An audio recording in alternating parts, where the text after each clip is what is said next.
This is the third and final video on comparing graphs. If you have not yet seen the other graphs, you'll need to do that.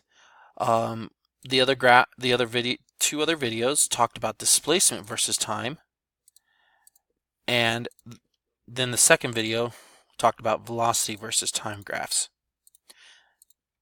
In this video, we will be talking about acceleration versus time graphs. Now, it is important that if you've not yet written down your notes, please do so. All the stuff about different types of graphs of the displacement versus time and velocity versus time.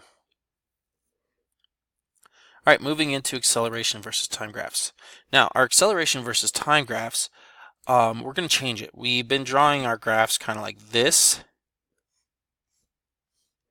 but we're going to change the graph look. We're going to be changing it to where we have an x-axis isn't cut in half. So our x-axis is actually located here. It will make sense a little later why we do that, but it just helps us see down here below rather than just seeing this first quadrant. We can see the second quadrant here. So in a velocity versus time graph, we talked about how an object goes up, over, and the graph goes down. The object doesn't actually go up, over, and down. That's not what's happening. This is saying that my velocity starting at 1 is moving up, then gets to a certain velocity of some number, 60 miles per hour. Then stays at 60 miles an hour, then is going to slow down, back down to 0. But here it sees something and it starts to go in reverse, going backwards. So this is where this means. But now we're going to talk about is going to be an acceleration versus time graph. This acceleration versus time graphs is the least important if you were to put importances of them. You can glean a lot more information from displacement versus time and velocities versus time. Acceleration has the least amount of meaning. I wouldn't say it's less important, but it's definitely, you can't gain as much information about the object. So let's talk about the velocity versus time graphs. Hopefully most of you realized that it kind of makes sense. Initial displacement is the y-intercept for displacement versus time. Initial velocity for the velocity versus time, so it would make sense. It is the initial acceleration. Where are we starting? So if we have a acceleration starts here and moving flat like this, then instantly moves flat here. Let's go there. This means that it has a positive acceleration, meaning it's speeding up. Now, what is the slope of a tangent? Well, this one is the slope of a tangent represents what we referred to earlier as a jerk. And since we do not like jerks, we're never going to see jerks. This would, if you have a positive line on an acceleration versus time graphs, or acceleration versus time, and we have a positive line, that means you are changing your acceleration. You're going faster, even more faster. It's kind of hard to understand this. We refer to this as a jerk. And if you have a negative one, that means you also have a negative jerk. Again, for this class, we will never deal with this. Calculus, you'll learn this again as the fourth derivative. For fun facts, is if you go one above and you take the jerk, so position, the slope is velocity, the slope of velocity is acceleration, and then where we end our class as the slope of an acceleration is jerk. But then we got what we call hyperjerks. We can even go further. So in calculus, we learned that derivative of a position is velocity, derivative of velocity is acceleration, derivative of acceleration is jerk, aka derivative meaning find the slope of.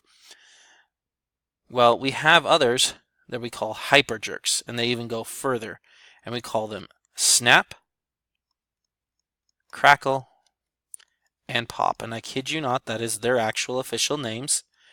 Where we got the first derivative, second derivative, third derivative, fourth, fifth, and sixth. What do they mean? I have no idea. I have literally no idea what that represents, but they do exist, and they use them. I don't know what they mean, but we are never going to deal with them. So we'll never see those. Those are jerks, and we don't like jerks. Now, slope, if it's 0, we will deal with, and that means that the acceleration has some number. We don't know what it is, it's just some number. So it's going to look like this: flat, flat, and flat. We'll never see an acceleration versus time graph where it has a diagonal. So now let's move back to our thing, and we will click on the next one. Again, we don't deal with straights because that's a jerk. And again, we don't like jerks. So if it has a straight line, we don't have that. And then these are a curved line, which means that we'd have to have a hyperjerk or the snap, crackle, and pop. Again, we don't deal with. So we'll never deal with those.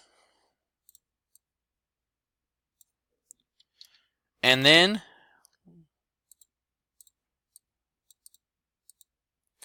now we're going to move and talk about the area under curve.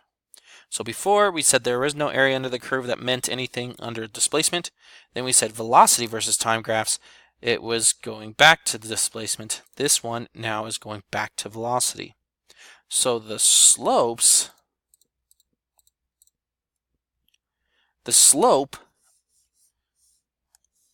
of a graphs represented the next one over, went up. In calculus, we call that a derivative. If we get the areas, it goes backwards. We call that in calculus integrals. Don't worry about it. Again, don't worry about the calculus terms, but it's the area under the curve. So again, we can look here, and if we find this area, that will tell us our average velocity. And we can also look here, we can see that, and that's going to give us a negative velocity, positive velocity, because this is against the down below. So this is going to tell us our negative velocities. So our areas represent the average velocity or a change in velocity. All right, curves coincide with the same acceleration. Nothing new there. Objects have the same displacement, objects have the same velocity, and objects have the same acceleration. So if you have two that have the same curve, they represent they have the same acceleration. How do we know if it's stopped? Well, if the areas cancel each other out. So when this area cancels out with that area, you know on average that the object sped up a little bit, but then slowed down, and honestly, over the whole life, it didn't do anything.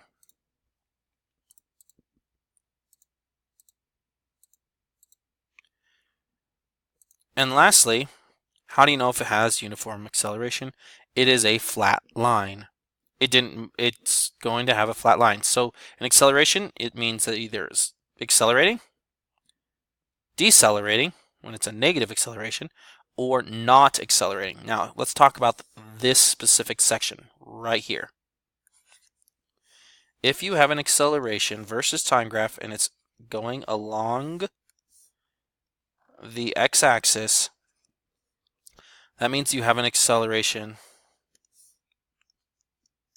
that is equal to 0. What does that mean? That means you have two choices. It either means you have some velocity that is constant, some number, we don't know what it is, but it's some velocity, or you're not moving. Either one. We cannot tell from this graph. This is where I mentioned earlier that the graphs have little or meaning with acceleration, because I don't know if it's moving at a constant speed like cruise control. It could be going 60 miles per hour. It could go 2 miles per hour. Or it could go 0 miles an hour. We don't know. So that is what this represents.